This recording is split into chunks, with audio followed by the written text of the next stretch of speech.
Hello everyone, welcome back to my channel. In my last video, I talked about adult standalone recommendations, and in today's video, we're going to be doing young adult and middle grade standalone recommendations. Let's just dive right in. So the first book I'm going to talk about is one that is a childhood favorite of mine, and I really love it, and that is Firebringer by David Clement Davies. This is about character named Ronak, and he is kind of the prophesied one, and he is off on an adventure to save his people from a tyrannical lord. By the way, all the characters are deer. So if you enjoy talking animals, anthropomorphized animals, this is a great, very classic fantasy story about a chosen one and a quest. I adore this book. This is set in like ancient Scotland, so the setting is quite visceral and brutal at times, and I think this is a ton of fun. Next we have A Monster Calls by Patrick Ness. This is about Connor, and unfortunately Connor's mom is struggling with cancer, and Connor has dreams every night, or are they dreams, of a monster visiting him and telling him stories. And this is a super powerful book and deals with a lot of complicated emotions for children and what grief and death mean to a child. And so I don't want to talk too much about it. There is a movie adaptation of this one, and I'm too chicken to watch it. Hopefully it's good, but the book is excellent. Another middle grade is Pet by Akwaeke Emezi, and this is about Jam, who is a semi-mute trans girl. She lives in a utopian society. However, she discovers the existence of a monster, and only she can kind of tackle this problem. This is, as you can see, a critically acclaimed novel, and I think for good reason. I sobbed at the end of this book. This is very emotional and hard-hitting. I would almost recommend this to young adult readers, but it is written in a tone and a style that I think is really accessible to younger readers as well. So be careful giving it to your littles, but your young adults I think would also really appreciate this as well. On a slightly more lighthearted note, we have The Prince and the Dressmaker, which is a graphic novel by Jen Wang, and this is about our Prince Sebastian and his best friend Francis. And Prince Sebastian likes to dress up as a woman and go on the town in these splendid gowns that Francis creates for him, and this is about the two of them and their friendship and what happens with Prince Sebastian and his cross-dressing and how that plays out. I do want to put a trigger warning in this one for a pretty violent scene. Violent in the way that he is very publicly outed, and that is a very brutal scene. And so if you're a queer person who has issues with that, I would maybe just be careful with this one. That scene was really hard-hitting, but overall the tone of this book is pretty lighthearted and very cute in the end. This one is not lighthearted, and this is All the Bad Apples by Moira Fowley Doyle. This is about our main character Dina, and all of the women in her family are cursed with bad luck. They think it's just bad luck, but she discovers it's actually a real curse. And her sister Mindy disappears, and Dina receives letters from her sister kind of saying, hey, the curse is real. And so Dina goes off on an adventure, not only to find her sister, but also like discovery of herself and what went on in her family history and figuring herself out along the way. This was really hard to read, but really, really beautiful at the same time, which I think I can say for many of these books.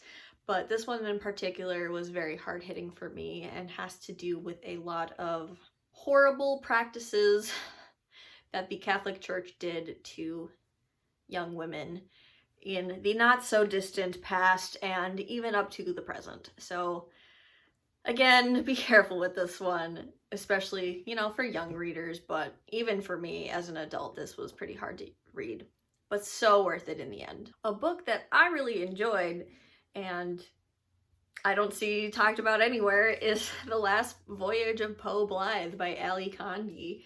This is about Poe, who is a ship captain, and her ship kind of trawls the bottom of this river for gold and like other materials. So she's technically like a mining captain, and she is kind of on a path of revenge. Her best friend was murdered by pirates, and she's on a path to revenge. This is set in a dystopian kind of sci-fi world, and I really loved the adventure of this, as well as the emotional impact of Poe and her journey, kind of dealing with the grief and the loss of her friend, and moving forward how that looks. So I really liked this one, and I think more people should give it a try. This one is In the Ravenous Dark by A.M. Strickland. This is about Rovan, and I'll just read the tagline to you, which is, a pansexual blood mage reluctantly teams up with an undead spirit to start a rebellion among the living and the dead. That's the tagline. That's the first sentence of the plot summary. I needed nothing more than that to get me hooked. But another reason I enjoy this so much is it's polyamorous in young adult. And I think that is so rare to find, and it's done in such a good way, in a positive way in this book. So not only did I enjoy the magic and the rebellion and the royal family political plotline that went on in here, but the romances as well. This one does have a little bit of a slow start, but I think the payoff in the end is well worth it.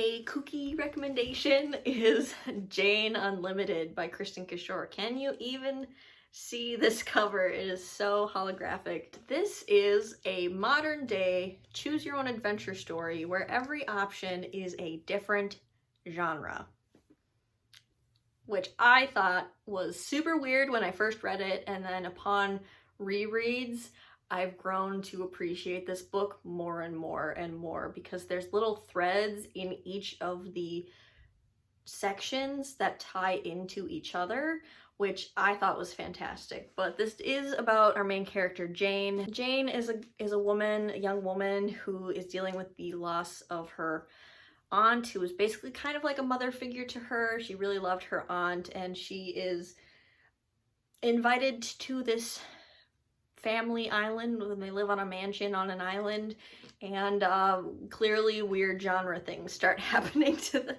her. She is a bisexual character, which is fun to see, and another thing about her is she also creates umbrella art.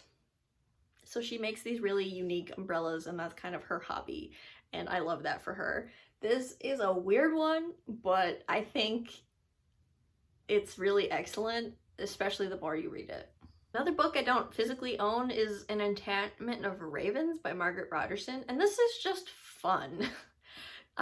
This one isn't that deep and exciting, but this is about Isabel, who is a human, and she is a painter, and she gets a lot of commissions from the Fae, and she paints the Fae, and one day she actually paints real emotion in the eyes of this Fae prince, and she gets in trouble for that, and so he kind of whisks her away to stand trial in the Fae court for her transgressions. And obviously this is a love story and a little bit of an adventure, and I just thought this one was a lot of fun. It's not that deep, it's not that hard-hitting, but it was just a good old-fashioned romp. And lastly, My Lady Jane by Cynthia Hand, Brody Ashton, and Jody Meadows. This is a fantasy comedy retelling of the story of Lady Jane Grey, who was a historical figure, and she was the Queen of England for like 10 days, and that's it. And then she was beheaded.